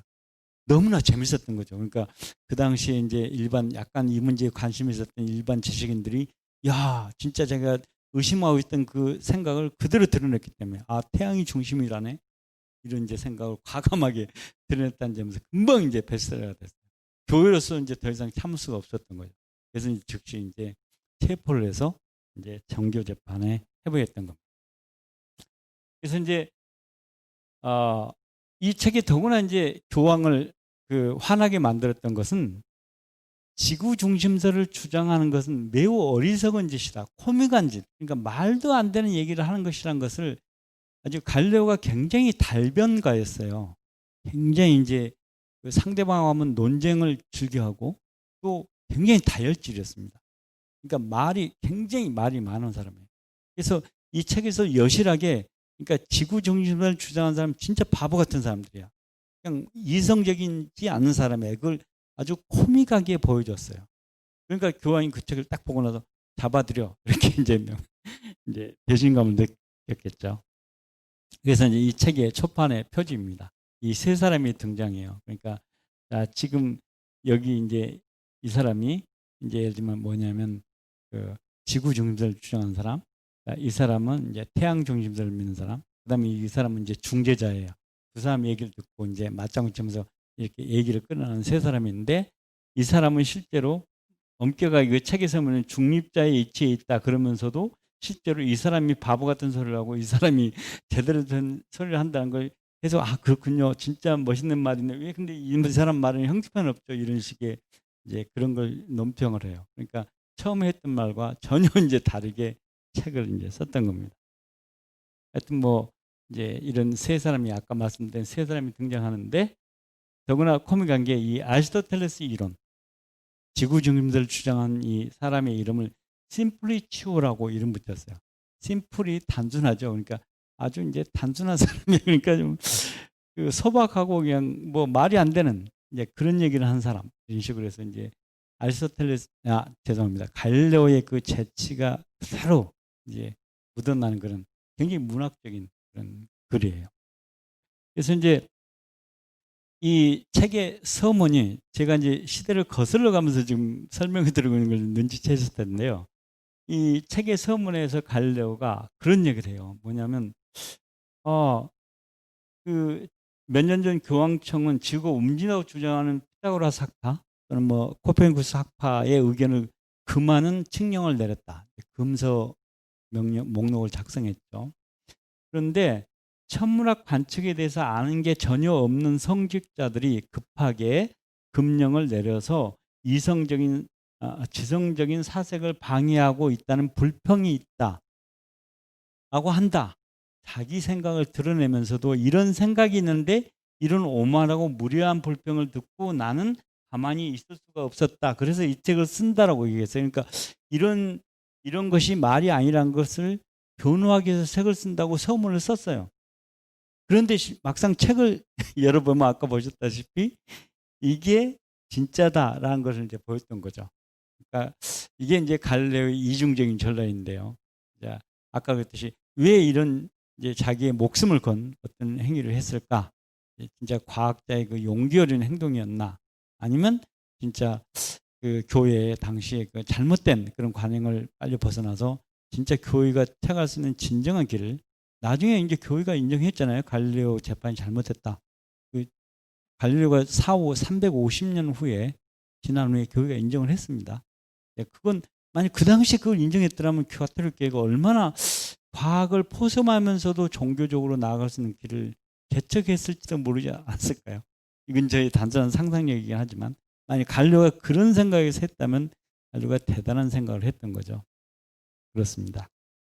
그래서 이제 이건 한번 좀 여러분께서 이제 우리가 유튜브에 올라가는가요? 그러면 한번 좀 읽어보시면 이제 아실 수가 있을 것 같습니다. 그래서 이 갈레오 진심을 보여주는 그 이제 서류들이 계속 발굴되고 있습니다. 이제 로마 교황청 근처에 여러분 가보시면 이제 오래된 건물들이 많은데 이제 벽들도 뜯어내고 그럼 그 벽들에 숨겨놨던 그런 뭐 재판 기록들도 문서들도 나오고 그런 거 보면 갈릴레오 발언도 이제 기록되고 있는 그런 것들이 있는데요. 대표적인 게 얼마 전에 발견된 건데 이건 카스텔리라고 해서 이제 그 자기 친구였던 수학자에게 보낸 편지입니다. 총 7장으로 된 편지인데 이게 이제 그 옥스퍼드 대학 도서관에서 발견됐다고 그럽니다. 그래서 이제 이거 보면 그러니까 그 요지가 성경에 기록된 천문학적 현상들은 증거가 부족하고 당시 필경사들이 일반인이 이해하기 쉽도록 단순하기 때문에 성서 내용을 문자 그대로 이해해서는 안 된다라고 제시를 했고요. 그다음에 종교 당국은 자연현상을 판단할 능력이 없다라고 주장을 했습니다. 이게 이제 실제로 갈릴레오의 진정한 이제 의도였다고 우리는 이제 봐야 될 것 같아요. 그러니까 이런 논쟁이 있어서 갈릴레오가 어떤 자세로 이 문제에 개입을 했나? 그럼 이런 정신으로 개입을 했다는 거죠. 그래서 이 교황, 자기가 잘 아는 교황이 이제 실제로 교황청을 담당하고 있을 때 이런 것을 교황이 알아서 그럼 우리가 교회가 어떤 자세를 취해야 될까? 아까 이제 교회는 현상과학이 전략이라고 했죠. 두 가지를 동시에 인정했잖아요. 근데 보면 그 지구 중심설은 갈릴레오가 보기에는 지구 중심설이야말로 틀린 이론이기 때문에 빨리 태양 중심설을 받아들이고 그에 따라서 이제 어떤 교회의 그런 것들도 좀 세워나가면 더 낫지 않을까라고 이제 믿었다는 것이죠. 그걸 전달하는 과정이 갈릴레오다운 방식이었어요. 갈릴레오는 굉장히 아까 말씀드렸다시피 달변가고 성질도 굉장히 급했다 그러죠. 그러니까 이제 그걸 이제 현명하게 처리를 못했던 것으로 보입니다. 이게 갈릴레오의 삶이에요. 그래서 그 이제 지금 보면 그러니까 아까 종교와 과학 간의 전쟁이었냐? 그건 아니라는 거죠. 제가 보기엔 그건 아니었습니다. 갈릴레오는 종교에 대들려는 생각이 전혀 없었어요. 뭐냐면 갈릴레오는 실제로 한때는 수도사가 되려고 했던 사람입니다. 흔히 그 제가 생각해 수도사가 되는 분들은 굉장히 정열적인 분이에요. 딱 어떤 그 순간이 오면 그냥 신에 이제 자기를 바치는 그런 열정을 갖고 있는 분들. 그래서 이제 수도사가 되려고 했던 독실한 신자였고 실제로 이제 자기 그 이제 딸들을 전부 이제 수녀로 이렇게 만들었던 그런 사람이기도 하죠. 그리고 이제 또 진리를 단순히 이런 종교적인 열정뿐만 아니라 그 열정을 과학에도 바쳤어요. 과학에도. 그 두 가지를 동시에 갖고 있었던 거죠. 그래서 이제 그 아까 말씀드렸던 갈릴레오는 교회와 전쟁할 의사가 전혀 없었다는 겁니다. 없었죠. 그러면 이제 그걸 교회가 제대로 이해를 했을까? 그걸 이해를 못했다는 것이죠. 하여튼 그런 점이 좀 비극입니다. 제가 생각에는 교회를 설득하려고 했다. 어떤 면에서 이런 게 과학이니까 실제 그러니까 이걸 인정하고 그걸 기반으로 이제 어떤 이제 복음이나 이런 걸 전략을 세워야 되지 않겠는가라는 게 갈릴레오의 생각이었던 것 같아요.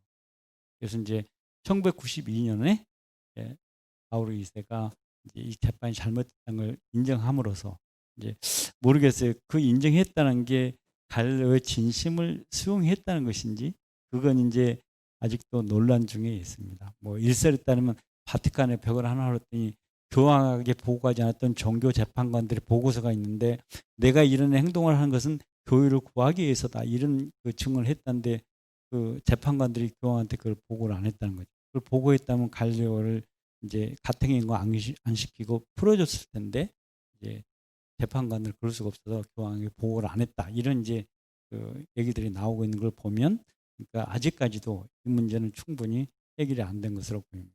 그러니까 적어도 이제 이걸 보면 그러니까 갈릴레오라는 그 인물을 통해서 종교와 이제 여기서 보면 어떤 면에서는 종교를 통한 이제 과학과 종교의 그런 갈등이 있었고 열정이 그걸 통해서 갈릴레오 삶 자체가 그러니까 어떤 면에서 크게 굴곡이 있었다는 것이 이제 드러나고 있죠.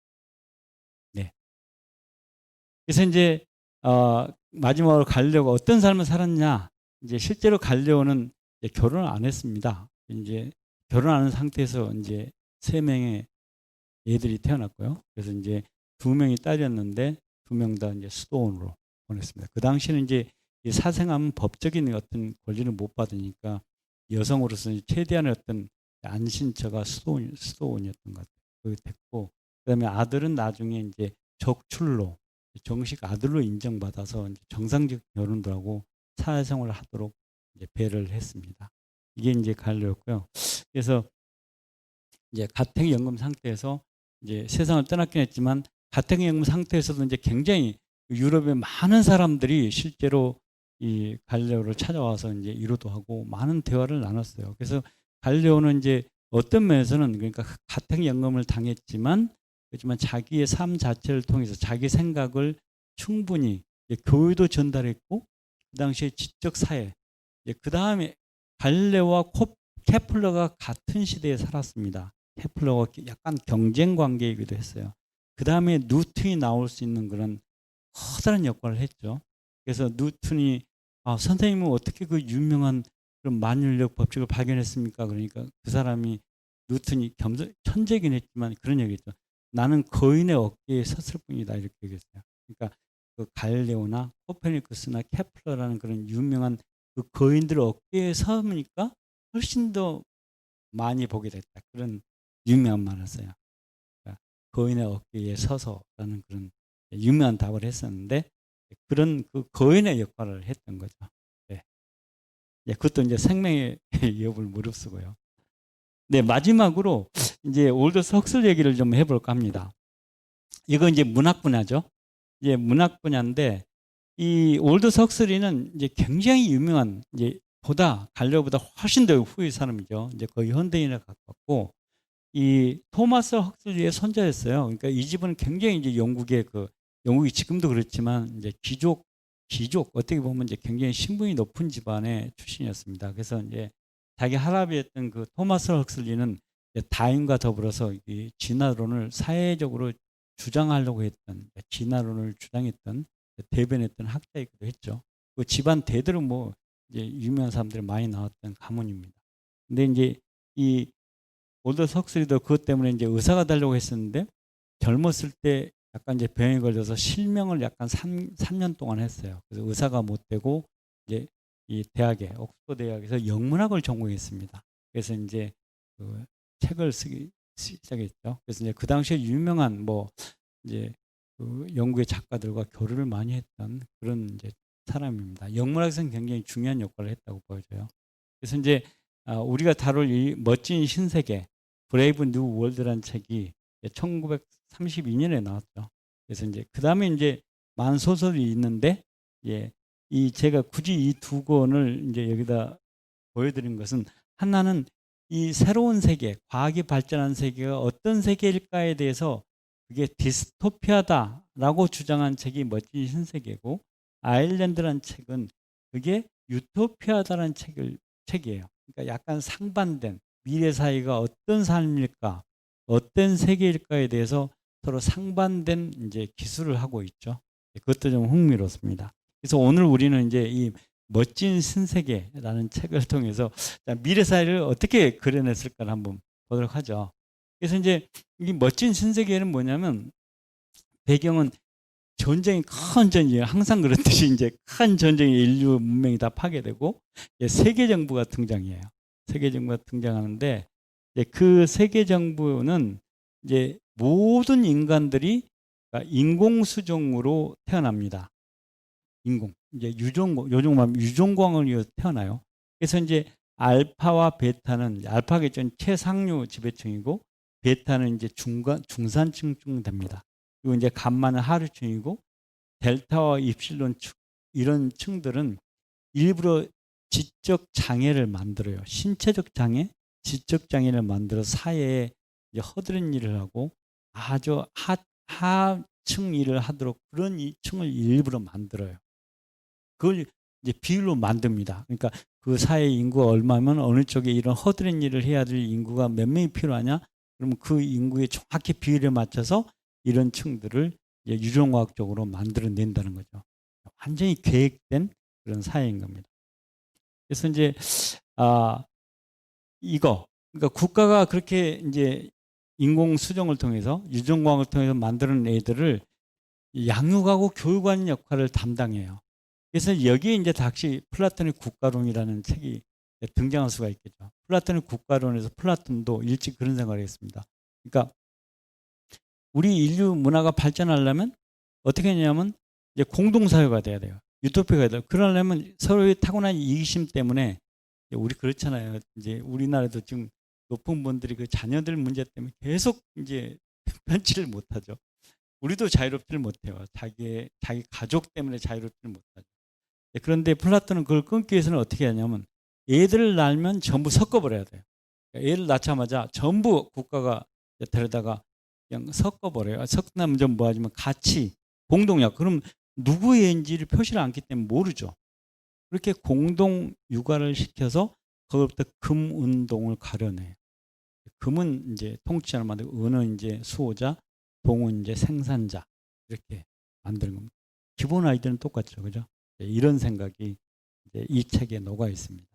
그래서 이제 시민 생활은 어떤 시민 생활로 그려져 있냐면 가족, 방금 말씀 가족이 사라지죠. 왜냐하면 공동 육아를 시키니까 가족도 사라지고 가족 간의 사랑도 소멸합니다.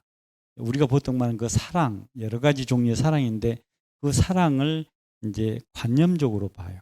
그래서 이제 자유로운 성애를 인정합니다. 누구든 이제 자유롭게 뭐 자기가 이제 흥미가 있다면 성애할 수 있도록 허용하고 우리가 흔히 말하는 포르노라는 영화, 이제 촉감 영화를 전 국민한테 다 보급해요.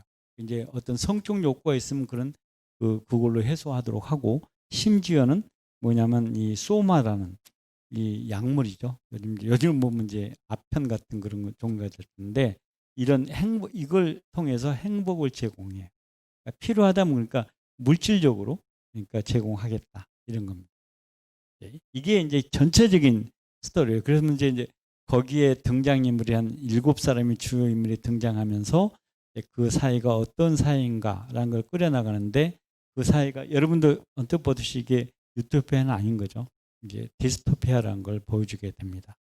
그래서 이제 이 올더스 헉슬리의 그 문학적인 천재성, 약간 재치가 드러난 부분이 이제 포드주의예요. 그 헨리 포드가 자동차의 왕이라고 불리지 않습니까? 이제 대중적인 자동차를 생산한 첫 번째 인물이죠. 그래서 이제 헨리 포드가 1863년에 태어났는데 이걸 새로운 정부의 세계 정부의 원년으로 삼아요. 이제 달력의 이제 그가 이제 새로운 그러니까 AF 애프터 포드를 줄여서 이제 BC 하듯이 AD 하듯이 이렇게 AF 근년을 이제 그 해를 1863년을 1년을 잡습니다. 그래서 이제 소설의 무대는 AF 632년이 바로 이제 소설의 무대가 됩니다. 그러니까 헨리 포드를 이제 굉장히 이제 숭상하는 그런 사회라는 거죠. 그러니까 헨리 포드가 공장이 헨리 포드의 그 이제 T형 자동차가 굉장히 유명하죠. 여러분도 한번 이제 이 강연을 보셨다면 뭐 인터넷에 들어가 그 T형 자동차를 한번 보십시오. 그게 이제 보급형 자동차인데요. 지금 이제 시가로는 엄청난 시가가 있죠. 그 형 가지고 있다면. 근데 그게 이제 일반인들이 자동차를 이제 소유했을 때 대량 생산했던 그런 자동차입니다. 굉장히 많이 팔렸던 거죠. 그래서 이제 자동차의 생산 시스템으로 유명한 자동화를 일반인의 삶에 끌어들였고 이 소설에서는 그래서 이제 마이 로드로 하잖아요. 주요할 때 마이 로드로 하는데 마이 포드라고 이제 시민들이 마이 포드를 이제 마치 하고 또는 이제 십자가 대신에 십자가직을 떼버린 T자 이제 T형 자동차를 이제 끌어들여서 이 T를 성으로 긋고 이런 사람들이 그 사회에 중요한 이제 패턴으로 등장을 해요.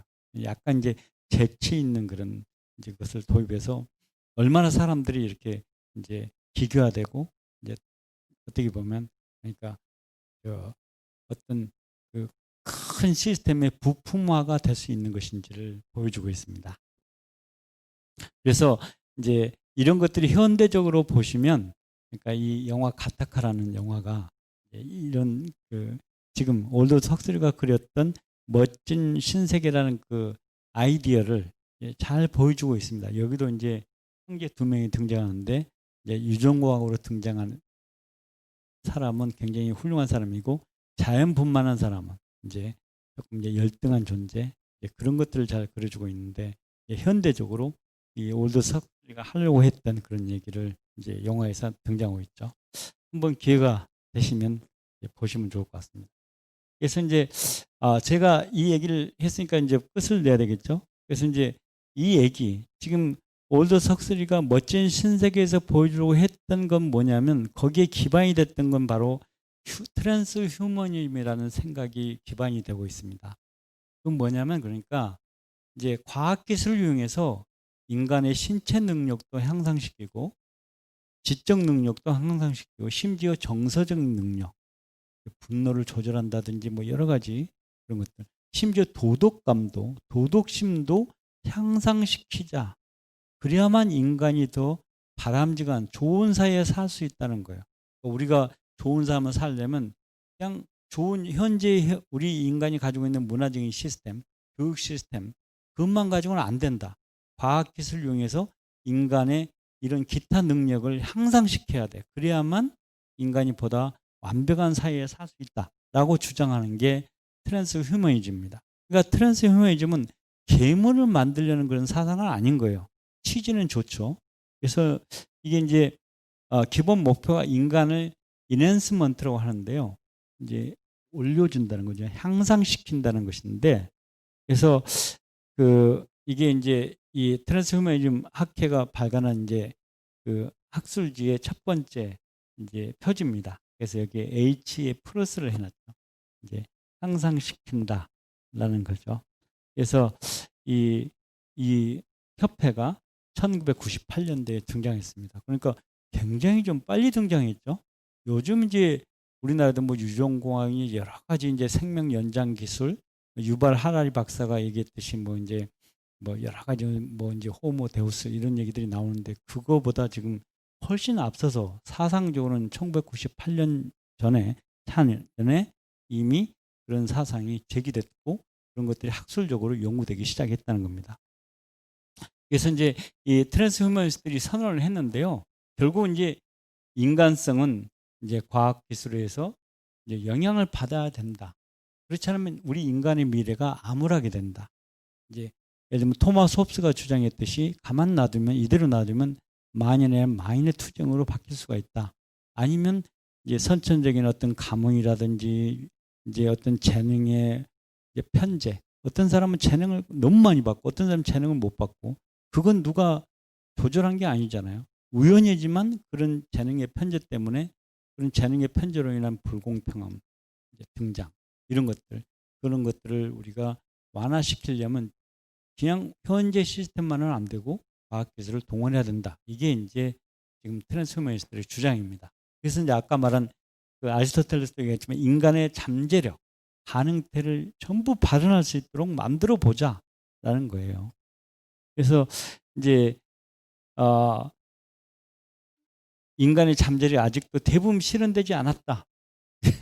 아리스토텔레스 이제 선생님 보면 이게 이제 뭐 구현되고 있는 과정이 아니라 이 트랜스 휴머니스트들이 보면 우리 인간의 잠재성은 무진장한데 그 가능성이 전혀 지금 발휘되고 않았으니까 그러니까 과학을 이용해서 과학기술을 좀 더 좀 발전시켜 보자 이런 얘기죠.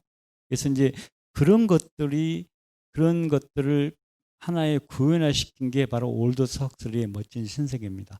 그러려면 어떻게 해야 될까? 한 가지 방법이 시민들을 정부 그러니까 자연뿐만 아니라 인공뿐만으로 인공 수정을 해서 이제 전부 예를 들면 생산을 하자 이런 이제 한 가지 아이디어가 된 것이죠. 네. 그래서 이제 뭐 트랜스 휴먼 기술이 여러 가지가 있습니다. 지금 보면 이런 여러 가지들이 있는데 지금 보시면 제가 이제 한 가지 말씀드릴 게 이제 주기적인 인체 개조. 예를 들면 여러분이 이제 뭐 주기적으로 이제 성형하시듯이 아니 뭐 주기적으로 성형하신다는 게 아니라 주기적 인체 개조를 한 10년쯤 한번 병원에 가면 거기 가면 한 10년 전에 몸의 상태로 다시 회복시켜줘요. 피부도 좀 다시 원상태로 돌려주고 허리 굽은 것도 펴주고 뭐 그런 것들. 그러면서 이제 계속 신체 상태를 유지해가고 또 정신 상태 유지해가는 그런 것들. 나머지 또 뭐 인체 냉동 보존은 이건 이제 이런 큰 통에 이제 몸을 그대로 보존하는 거죠. 현재 기술로는 이제 고칠 수 없는 질병이 걸려 사망할 이제 운명에 처한 사람이라면 그런 사람들이 지금 한 800명 정도가 지금 이 보존 이제 고에 들어가 있습니다. 전 세계적으로. 그래서 이제 이 크라이오닉스라고 불리는 이게 원래 이제 보존 기술인데 이 회사 이름이기도 하죠. 그래서 이제 이렇게 지금 되고 있는데 이거 말고도 지금 여러 가지 기술들이 있어서 그러니까 인간을 지금 향상시키고 또 인간을 좀 더 오래 살게 하고 하여튼 인간의 오랜 꿈이잖아요. 그런 것들을 하는 그런 노력들이 계속 지속되고 있는데 우리의 요점은 그에 과연 행복한 삶이 될까라는 것이죠. 이제 이런 것들이 제대로 다 되면 그러니까 우리가 진짜로 행복한 삶을 살게 될까? 심지어는 인간을 사이보그로 만들려고 하는 생각도 있죠. 그죠? 우리 인간 몸 가지고는 안 돼. 그러니까 여기다 약간 기계적인 요소를 가입해서 사이보그를 만들자. 그러면 좀 더 육체적으로 또 고통도 안 받고 좀 더 오래 살고 그럴 수 있을 텐데 이런 생각이 나오고 있는 거죠. 그래서 이제 사이보그란 게 이제 사이버네틱스와 오거나이즈가 합쳐진 건데 그러니까 기계와 결합된 생명체잖아요. 그러니까 인조 인간뿐만 아니라 인조 파리 뭐 이런 여러 가지 이제 생명체들이 기계와 결합된 생명체들이 나오는데 요지는 뭐냐면 그러니까 이게 나쁜 건 아니에요. 기본적인 출발점은 인간의 삶을 좀 더 좀 풍요롭고 보다 좀 우리 인간의 꿈을 구현할 수 있는 방식으로 나아가는 하나의 길인 건데 이게 이제 어떻게 우리 인간 삶을 진짜로 아리스토텔레스가 주장했듯이 행복한 삶이 될 것인가라는 것은 이제 별개의 문제라는 것이죠. 그래서 이 얘기를 꼭 해야 될 것 같습니다. 뭐냐면 이제 이 사이버가 나오면 이 공각기동대라는 일본의 만화책인데요. 이게 이제 굉장히 빨리 나왔어요. 그래서 이 책이 이제 이 시로 마사무네가 낸데 이게 좀 죄송합니다. 이게 좀 철자가 제대로 안 나왔네요. 이게 만화책으로 이제 발간됐던 거고 첫 번째 극장판이 1995년에 나왔습니다.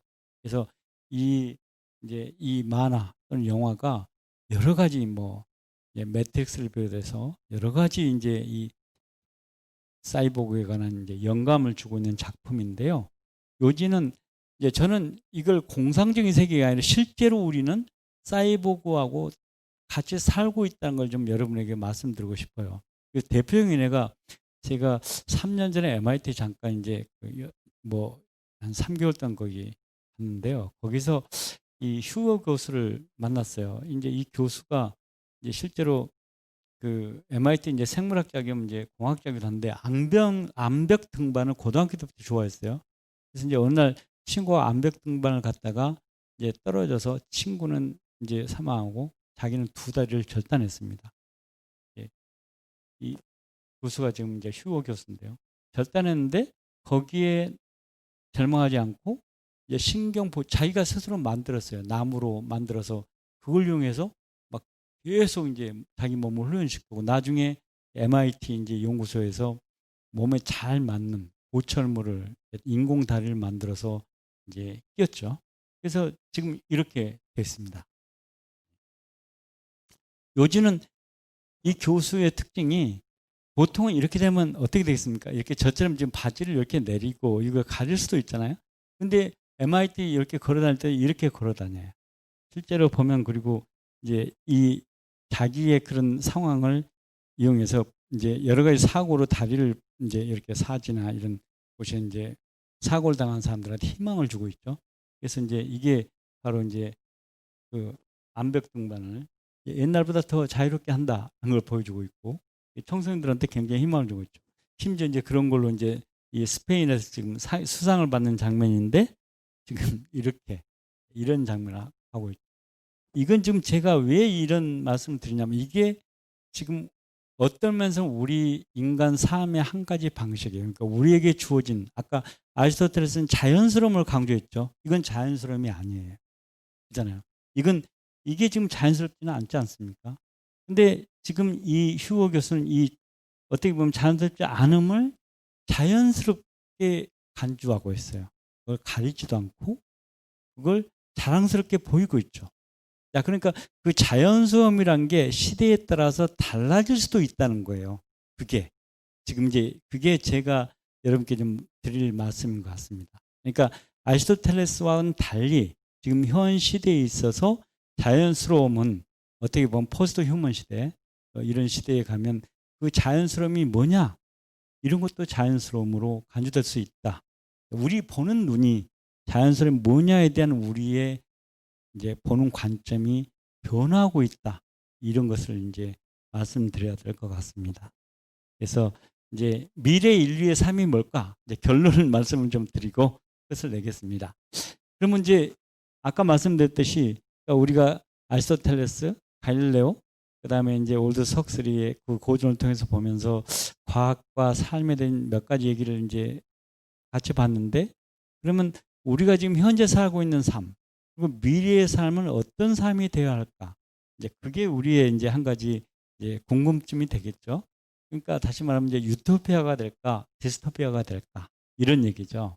그래서 이제 뭐 서로 이제 상반되는 얘기들이 많이 있습니다. 뭐 이제 아까 올드 속스리도 그렇고 이제 그런 세계는 끔찍한 세계야 이런 거고, 이제 유발 하라리 박사도 호모 데우스를 통해서 거기 가면 이제 뭐 오래 살고 그러긴 하겠지만 결국은 인간이 스스로 자기가 신이 되려고 해. 호모 데우스니까요. 스스로 신이 되려고 하면서, 그러니까 이제 데이터 중심인 그런 세계에 살게 돼. 자기를 잃어버려. 그러니까 디스토피아야. 이렇게 주장할 수도 있겠죠. 또는 뭐 이 프란시스 후쿠야마라는 교수는, 그러니까 유전공학에 의해서 모든 사람들이 그 기술을 향유하는 사람들은 이제 지배층이 될 거고, 그걸 향유하지 못한 사람들은 이제 피지배층이 된다.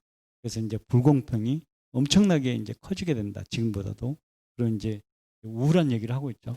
그에 비해서 이제 예를 들면 레이 커즈웰 박사는 이제 Singularity is near, 그러니까 특이점이 온다라는 책으로 번역된 책에서, 그러니까 미래 사회는 좀 더 좋은 사회가 된다라고 주장해요. 그러면서 그게 어떻게 가능하냐? 그 얘기를 여기서 좀 더 해야 될 것 같아요. 어떻게 했냐면, 어떻게 미래 사회가 좀 더 살기 좋은 사회가 될까? 인간이 기계하고 결합됨으로써 좋은 사회가 된다라고 주장해요. 그게 바로 뭐냐면 인간과 기계의 공진화 사상입니다. 자, 그러니까 지금 이제 크게 보면 지금 미래 사회에서 두 가지 상반되는 견해가 지금 서로 대립하고 있다는 걸 알 수가 있죠. 그죠? 그리고 이제 우리나라 독서계에서도 크게 이제 뭐 예를 들면 유발 하라리 박사로 대변되는 이제 디스토피아 사상, 또는 뭐 이런 레이 커즈와일로 대변되는 이제 유토피아 사상, 이런 이제 크게 두 가지 대립된 사상들이 있는데, 이제 앞으로 이제 그걸 우리가 두고 봐야 되겠죠. 근데 이제 이게 뭐 우리가 두고 보면 저절로 가는 게 아니라, 제 생각에는 우리가 어떤 선택을 하느냐에 따라서 유토피아도 되고 디스토피아도 되지 않을까, 그런 생각이 들어요. 그래서 하여튼 이제 제가 준비한 슬라이드가 몇 개 더 있는데, 그 준비한 슬라이드 몇 개를 조금 좀 간단히 설명드리고 마치겠습니다. 그래서 이제 호모 데우스는 이제 이 유발 하라리 박사가 이제 인간이 스스로 신이 되려고 하는 그런 존재로 인간을 규정하고 있죠. 미래 사회는 스스로 신을 더 이상 믿지 않고 자기 스스로, 예를 들면 질병, 기아, 전쟁을 다 이겨내고, 예를 들면 이제 불멸을 얻고 행복을 얻고 신성까지 얻으면 이게 바로 신이잖아요. 인간이 바로 신이 되고자 하는 그런 존재로 그려지고 있죠. 그러면서 이제 이게 행복한 삶이냐, 그거에 대해서 이제 퀘스천 마크를 찍고 있습니다. 네. 그래서 이제 이에 비해서 아까 이 레이 커젤 박사의 특이점에서는, 그러니까 특이점이 온다. 그러니까 지금까지와는 전혀 다르게, 그러니까 예를 들면 기계가 인간 능력을 초월하는 그런 시대가 오는데, 그게 바로 특이점이에요. 그게 이제 이 지점인데, 인공지능이 이제 인공지능에 밀리는 그런 시점이 오는데, 그 시점이 2045년을 보고 있습니다. 이제 지금은 좀 변경된지 모르겠네요. 근데 이 책에서는 2045년을 그 시점으로 잡고 있죠. 그긴 한데 이걸 우울한 시대라고 보질 않아요. 디스토피아라고 보지 않고, 이 허즈와일 박사의 초점은 아까 말씀드렸다시피 인간이 기계하고 공진화를 함으로써 인간은 보다 좋은 사회로 간다. 예를 들면 사이보그가 되는 것도 한 가지 방식이에요. 인간의 몸에 아까 휴거 박사처럼 사이보그적인 요소를 가미함으로써 인간의 타고난 어떤 질병, 어떤 고통, 장애, 이런 것들 극복함으로 보다 좀 좋은 사회로 나갈 수 있겠죠. 그죠? 하여튼 그런 것도 한 가지 방식입니다. 그러니까 이제 이런 것들을 통해서, 그러니까 우리의 미래가 이제 어떻게 바뀔지, 그러니까 과학이 우리 삶을 파괴할 수도 있지만 한편으로 우리 삶을 향상시킬 수도 있는 그런 가능성이 있다는 것이죠. 그래서 이제 아리스토텔레스를 다시 항상 이제 우리가 적용한다면, 우리의 가능태를 그러니까 현실대로 바꾸는 그 역할을 과학이 작용할 수가 있다. 이제 과학이 거기에 개입해서 우리의 가능성들을 현실성으로 바꾸는 그런 역할. 그게 이제 트랜스휴머니스트들이 주장하는 것이죠. 그런 역할을 할 수가 있을 것이다. 그래서 이제 저는 이제 섣부르게 아주 이 분야에 아주 전문가는 아니니까요. 미래 사회가 디스토피아가 될까, 유토피아가 될까에 대해서 이제 섣부른 진단은 드리지 않겠습니다. 단지 이제 이런 상반되는 견해가 있고 실제로 보면 우리는 저는 믿어요. 우리 인류가 긴 역사를 보면 약간 갈질자는 그렇지만 결국은 우리 인류에게 잘 적합한 그런 길을 선택해 나갈 수 있을 것이다 라고 믿고 있습니다.